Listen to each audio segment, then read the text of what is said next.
ಇನ್ನು ಎಲ್ಲ ಬೆಳವಣಿಗೆಗಳ ನಡುವೆ ಎಫ್ಐಆರ್ ಕೂಡ ಆಗಿದೆ. ಎಫ್ಐಆರ್ನ ಡೀಟೇಲ್ಸ್ಗಳು ಟಿವಿ ನೈನ್ಗೆ ಲಭ್ಯವಾಗ್ತಾ ಇದೆ. ಏನಾಗಿದೆ ಅದರ ಬಗ್ಗೆ ವಿವರವನ್ನು ಕೊಡ್ತಾ ಹೋಗ್ತೀವಿ. RCB ಸಂಭ್ರಮಾಚರಣೆ ವೇಳೆ ಕಾಲ್ತುಳಿತದಿಂದ 11 ಜನರ ಸಾವಾಗಿದೆ ಅನ್ನೋ ಬಗ್ಗೆ ಈಗಾಗಲೇ ವರದಿ ಆಗಿದೆ. ಕಬ್ಬನ್ ಪಾರ್ಕ್ ಠಾಣೆಯಲ್ಲಿ ಎಫ್ಐಆರ್ ಕೂಡ ದಾಖಲಾಗಿದೆ. A1 RCB ಆಡಳಿತ ಮಂಡಳಿ ಆಡಳಿತ ಮಂಡಳಿಯಿಂದ A1 ಮಾಡಲಾಗಿದೆ. ಅದೇ ರೀತಿ A2 event management company DNA ವಿರುದ್ಧ ಕೇಸ್ ದಾಖಲು ಮಾಡಲಾಗಿದೆ.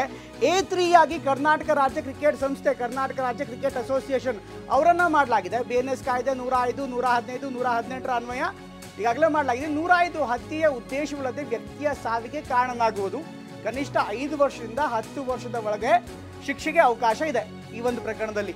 ಇನ್ನು 115 ಸಬ್ಸೆಕ್ಷನ್ 2 ಒಬ್ಬ ವ್ಯಕ್ತಿಗೆ ಗಾಯ ಮಾಡುವುದು 1 ವರ್ಷ ಶಿಕ್ಷೆ ಇದೆ. ಮೊದಲು ಅಸಹಜ ಸಾವಿತ್ತು, ಅದಾದ ಬಳಿಕ ಎಫ್ಐಆರ್ ಆಯಿತು. ಎಫ್ಐಆರ್ನಲ್ಲಿ ಈಗ A1 ಆಗಿ ಈಗಾಗಲೇ RCB ಆಡಳಿತ ಮಂಡಳಿಯಿಂದ ಮಾಡಿದರೆ, A2 ಆಗಿ DNS ಸಂಸ್ಥೆ ಅಂದರೆ RCBಯ ಈವೆಂಟ್ ಮ್ಯಾನೇಜ್ಮೆಂಟ್ ಸಂಸ್ಥೆ ಏನಿದೆ ಆ ಈವೆಂಟ್ ಮ್ಯಾನೇಜ್ಮೆಂಟ್ ಸಂಸ್ಥೆಯನ್ನು ಮಾಡಲಾಗಿದೆ.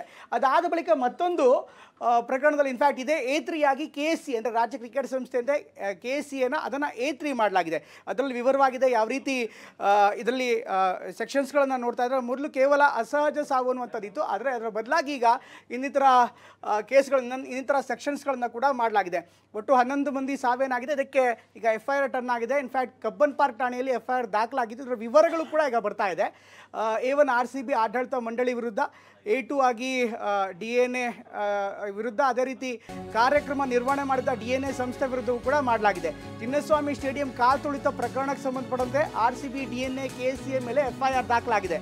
RCB DNA KCA ಮೇಲೆ ಎಫ್ಐಆರ್ ದಾಖಲಾಗಿದೆ. ಜೂನ್ 3ರಂದೇ ಸಂಜೆ 6 ಗಂಟೆಗೆ ಶುಭೇಂದು ಘೋಷ್ ಅನ್ನುವರು ಮನವಿ ಮಾಡಿದ್ರು. ಘೋಷ್ ಚಿನ್ನಸ್ವಾಮಿ ಸ್ಟೇಡಿಯಂನ ಎಕ್ಸಿಕ್ಯೂಟಿವ್ ಆಫೀಸರ್ ಶುಭೇಂದು ಘೋಷ್ ಅವರು ಮನವಿ ಮಾಡಿದ್ರು. ರಾತ್ರಿನೇ ಇನ್ನು ಕಾರ್ಯಕ್ರಮ ನಡೀತಾ ಇದೆ, ಇನ್ಫ್ಯಾಕ್ಟ್ ಫೈನಲ್ ಮ್ಯಾಚ್ ನಡೀತಾ ಇದೆ. ಆ ಸಂದರ್ಭದಲ್ಲೇ ಸೂಕ್ತ ಬಂದೋಬಸ್ತ್ ವ್ಯವಸ್ಥೆ ಕಲ್ಪಿಸುವಂತೆ ಅವರು ಮನವಿ ಮಾಡಿದ್ರು. ಇನ್ನು ಫೈನಲ್ ಮ್ಯಾಚ್ ಕೂಡ ಮುಗಿದಿರಲಿಲ್ಲ. ಅದಾಗಲೇ ಕೇಳಿದ್ರು, ಕಬ್ಬನ್ ಪಾರ್ಕ್ ಠಾಣೆಗೆ ಮನವಿ ಪತ್ರ ನೀಡಿದ್ರು. ಆದರೆ ಅವರ ಮನವಿಯನ್ನು ಪೊಲೀಸರು ನಿರಾಕರಿಸಿದ್ರು. ಕೊಡೋದಕ್ಕೆ ಸಾಧ್ಯವಿಲ್ಲ, ಯಾವುದೇ ರೀತಿ ಅಂತ ಭದ್ರತೆ ಕೊಡೋದಕ್ಕೆ ಸದ್ಯಕ್ಕೆ ಸಾಧ್ಯವಿಲ್ಲ ಅನ್ನುವಂಥ ಮಾತನ್ನು ಪೊಲೀಸರು ಹೇಳಿದರು. ಕಬ್ಬನ್ ಪಾರ್ಕ್ ಠಾಣೆಗೆ ಪೊಲೀಸರಿಗೆ ಇವರು ಮನವಿಯನ್ನು ಕೊಟ್ಟಿದ್ರು. ಚಿನ್ನಸ್ವಾಮಿ ಸ್ಟೇಡಿಯಂ ಕಾಲ್ತುಳಿತ ಪ್ರಕರಣಕ್ಕೆ ಸಂಬಂಧಪಟ್ಟಂತೆ ವಿವರಗಳು ಬರ್ತಾ ಇದೆ. RCB DNA KCA ಮೇಲೆ ಎಫ್ಐಆರ್ ದಾಖಲಾಗಿದೆ. ಇದರ ಜೊತೆಗೆ ಚಿನ್ನಸ್ವಾಮಿ ಸ್ಟೇಡಿಯಂ ಕಾಲ್ತುಳಿತ ಪ್ರಕರಣದಲ್ಲಿ ಶುಭೇಂದು ಘೋಷ್ ಅನ್ನುವಂಥವರು KCಯ CEO ಕಾರ್ಯನಿರ್ವಹಣಾಧಿಕಾರಿ ಅವರು ಒಂದು ಮನವಿಯನ್ನು ಕೊಡ್ತಾರೆ.